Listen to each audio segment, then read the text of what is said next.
여러분 안녕하세요. 매주 재테크와 투자 꿀팁을 알려드리는 부자된 세상 부세입니다. 요즘에 1억을 모으는 방법 관련된 영상들이 굉장히 많은 인기를 얻고 있는데요. 1억이라는 게 상징적인 숫자잖아요. 왜 우리가 1억을 모아야 되는지 그 이유에 대해서 생각해 보신 적이 있으신가요? 시중에 1억을 모으는 방법에 대한 영상들은 정말 많이 있는데 도대체 왜 1억을 모아야 되는지 그 이유에 대해서 설명한 영상은 잘 없더라고요. 그래서 이번 시간에는 여러분들보다 한 발자국 먼저 1억을 모아본 사람으로서 느꼈던 것들, 왜 1억을 모아야 되는지, 그 과정 속에서 어떤 것들을 얻을 수 있는지 이런 얘기들을 여러분들과 함께 솔직하게 이야기해보고 싶어서 이번 영상을 준비했습니다. 자, 그러면 시작합니다.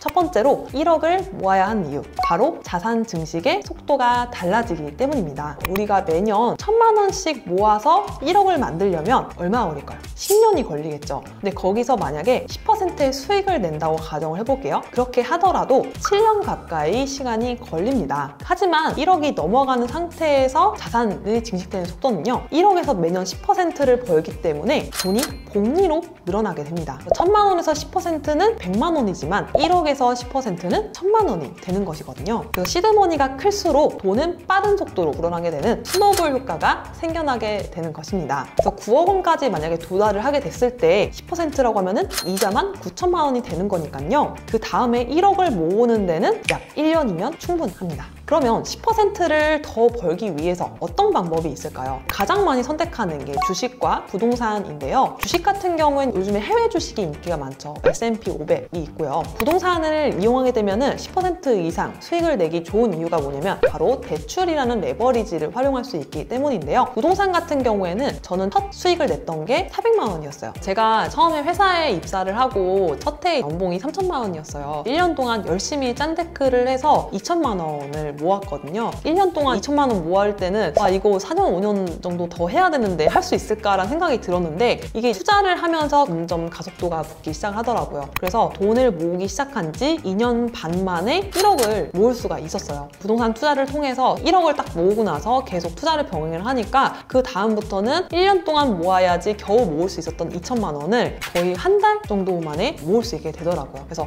이게 바로 돈의 복리의 효과구나 라는 것을 체감하게 되었습니다. 이처럼 주식, 부동산 다양한 방법들이 있기 때문에 그런 것들을 여러분들 기회가 되실 때 한번 공부를 해보시면 좋을 것 같습니다.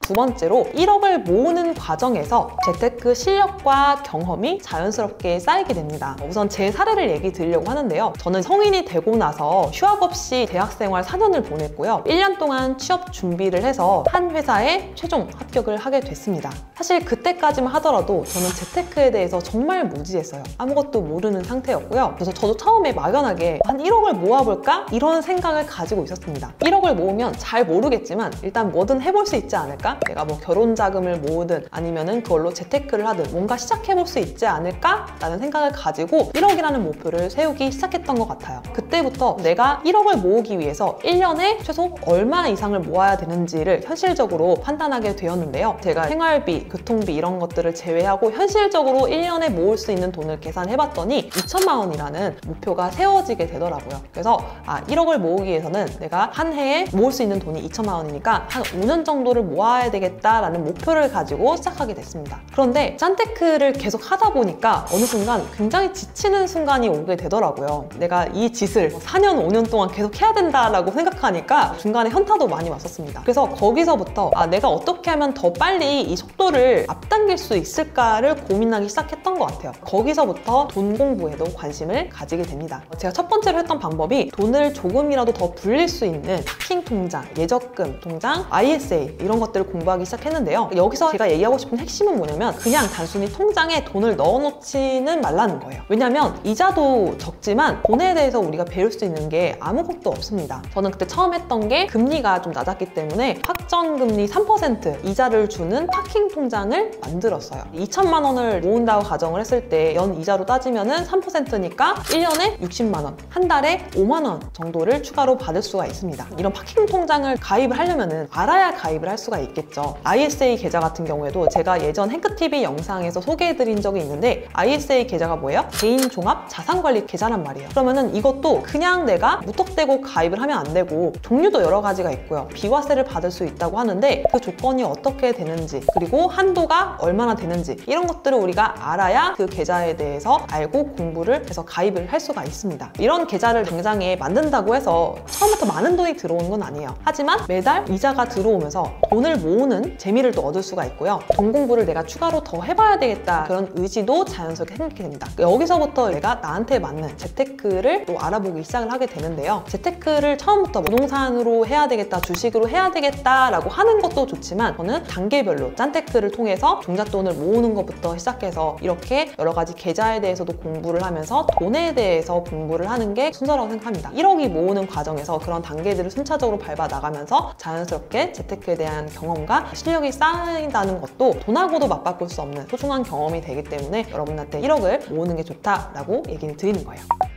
마지막 세 번째로 저도 경험을 해봤고 제 주변의 친구들도 경험을 해봤기 때문에 굉장히 중요하다고 생각하는데요. 바로 만나는 사람이 달라진다는 것입니다. 1억을 모으는 과정에서 신기하게도 점점 만나는 사람이 달라지는 것을 경험을 했어요. 처음에 저도 또래 친구나 직장인들을 주로 만나면서 약속을 잡고 시간을 보내는데요. 그런데 재테크 공부를 하기 시작하면서 어느 순간 그들이 하는 연애나 결혼 이야기, 회사 상사 이야기 이런 것들이 되게 식상하게 다가오더라고요. 대신에 재테크 공부를 하면서 커뮤니티의 사람들을 만나다 보니까 정말 다양한 종류의 직업을 가진 분들을 만날 수 있게 되었어요. 그 중에서도 고소득 전문직 그리고 자산가, 사업가 분들을 많이 알 수 있게 되었는데요. 그런 분들과 만났을 때 너무 좋았던 게 뭐냐면 평소에 제가 만나는 분들과는 다른 이야기를 하더라고요. 투자에 대한 이야기, 사업에 대한 이야기, 돈을 어떻게 하면 잘 벌 수 있는지에 대한 이야기를 주로 듣다 보니까 저도 그 자리에서 뭐라도 하나 더 배우게 되고 좋은 인사이트를 많이 얻게 되더라고요. 옛말에 친구 따라 강남 간다는 말이 있잖아요. 그처럼 내가 주로 시간을 보내는 사람이 누구이냐에 따라서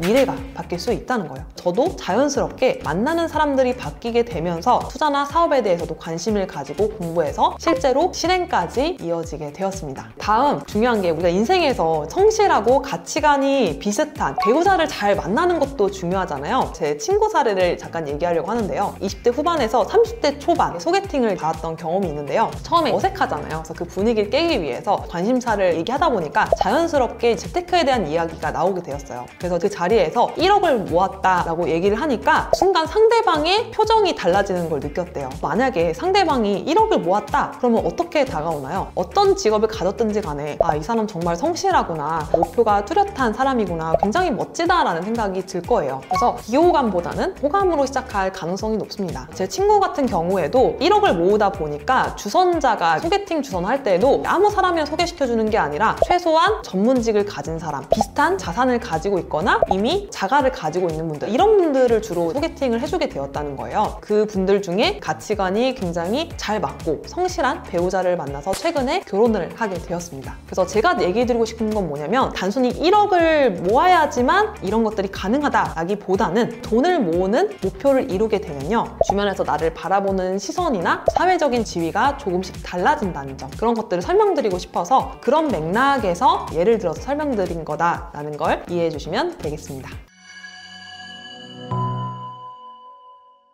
여기까지 해서 우리가 1억을 모아야 하는 이유에 대해서 제 경험과 제 친구의 사례를 설명드렸습니다. 정리를 해보자면 첫 번째로 자산 증식의 속도가 달라진다. 두 번째로 1억을 모으는 과정에서 재테크 경험과 실력이 자연스럽게 쌓이게 된다. 세 번째로 만나는 사람이 점점 달라진다. 총 세 가지로 정리해 볼 수 있겠습니다. 이번 영상도 도움이 되셨다면 구독과 좋아요 한 번씩 부탁드리고요. 저는 다음번에 더 유익한 영상으로 찾아뵙겠습니다. 네, 여러분 감사합니다. 안녕.